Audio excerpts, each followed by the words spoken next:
Bismillahirrahmanirrahim. Ahyakum tahiyatan islamiyatan tahiyatan ilal jannah tahiyatan tusuru biha ma'abah wa rahmah tahiyatan khair tahiyatan fil alamin wa tahiyatan bidahiyatin bahaya bi ahsani minha wa rabbika. Assalamualaikum warahmatullahi wabarakatuh. Alhamdulillahirabbil alamin. Wabihi nasta'in ala umuri wadin.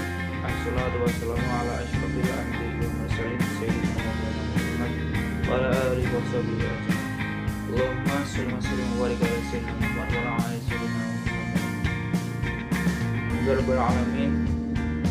Syukur kita panjatkan kepada Allah Subhanahu wa taala karena berkat rahmat hidayah, taufik, nikmat serta berkah kita semua masih bisa diberikan nikmat iman dan Islam, nikmat kesehatan hingga saat ini.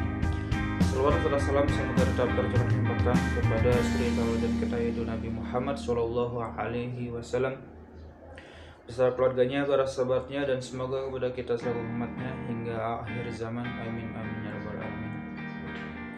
Baik, perkenalkan nama saya Ade Saputra dari Pendidikan Bahasa Arab YN Syekh Nurjati Cirebon.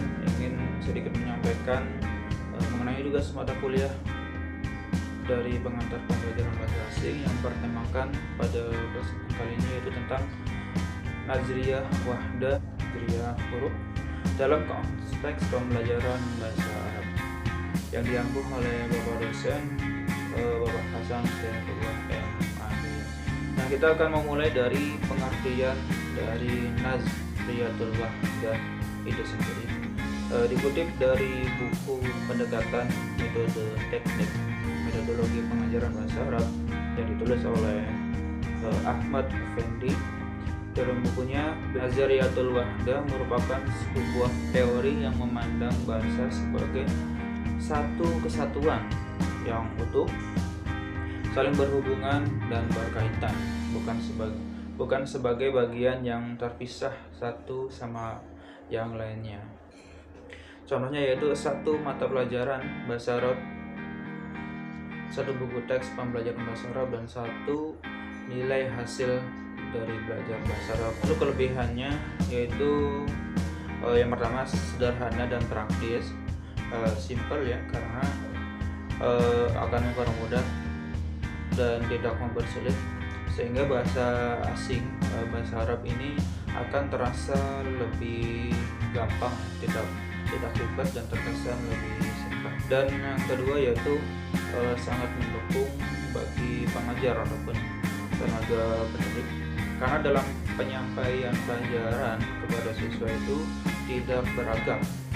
Tahunya siswa itu yang diajarkan hanya fokus pada bahasa Arab kayak gitu, tidak ke unsur-unsur yang lain. Selain itu kekurangannya kita lihat yang pertama itu tentang pendangkalan pengetahuan murid ya, terbatas pengetahuannya karena dalam pengetahuan ilmu bahasa, terutama ilmu nahwu, ilmu syaraf dan ilmu balaghah dan lain sebagainya, itu cabang ke unsur lain lah gitu. Selanjutnya itu adalah lemah untuk memahami Al-Quran dan hadis, karena gramatikal dan lain sebagainya diajarkan kepada murid itu sebagai ilmu yang terpisah. Dan selanjutnya itu dalam menyusun buku pelajaran bahasa Arab akan terasa sulit karena pengembangan gramatikal, kosakata, usulub dan lain sebagainya itu terbatas ya, karena murid mempelajarinya itu terpisah, menganggapnya ilmu-ilmu seperti nahwu sarf itu adalah ilmu yang lain.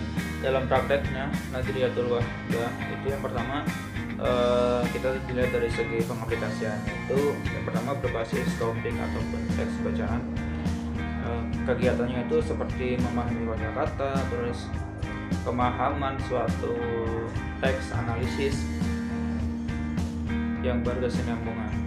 Terus selanjutnya yaitu berbasis situasi dan juga teks yang jadi bahan pengajarannya. Terus latihan melafalkan dan membedakan bunyi-bunyi, dan latihan menulis yang berhubungan dengan dialog narasi, memahami teks dialog ataupun simaan yang berparalel, jadi lebih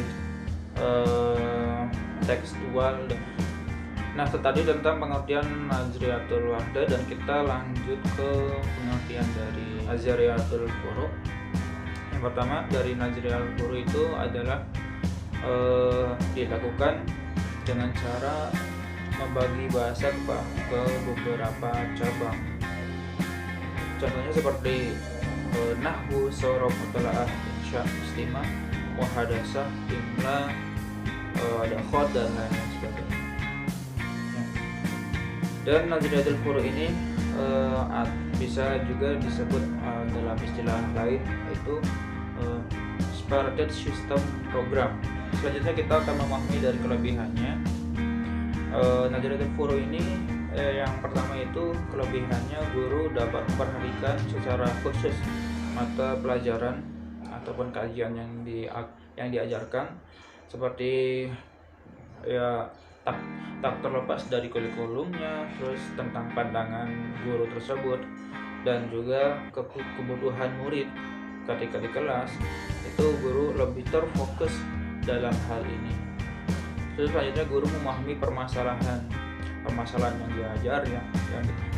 diajarkan kepada murid, dan upaya untuk memahamkan murid tersebut, itu guru akan lebih terfokus dalam memahami permasalahan dalam pembelajaran. Lalu kita lihat dari kekurangannya.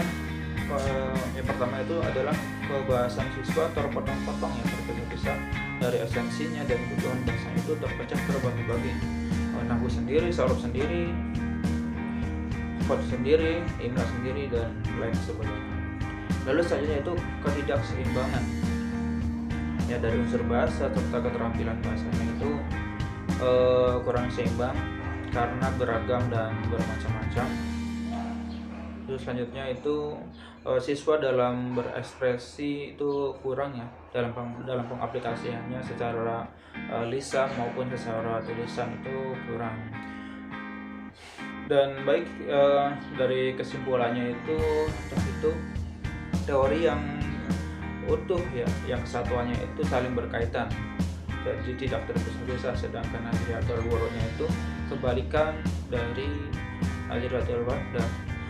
Bahasa dilakukan dengan cara membagi bahasa ke beberapa cabang, seperti nahwu, sorof, mutalaah, insya, muhadasah, dan lain sebagainya itu terpisah.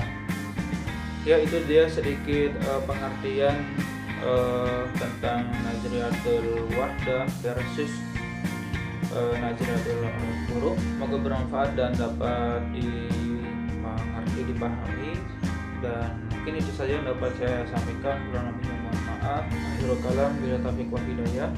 Wassalamualaikum warahmatullahi wabarakatuh.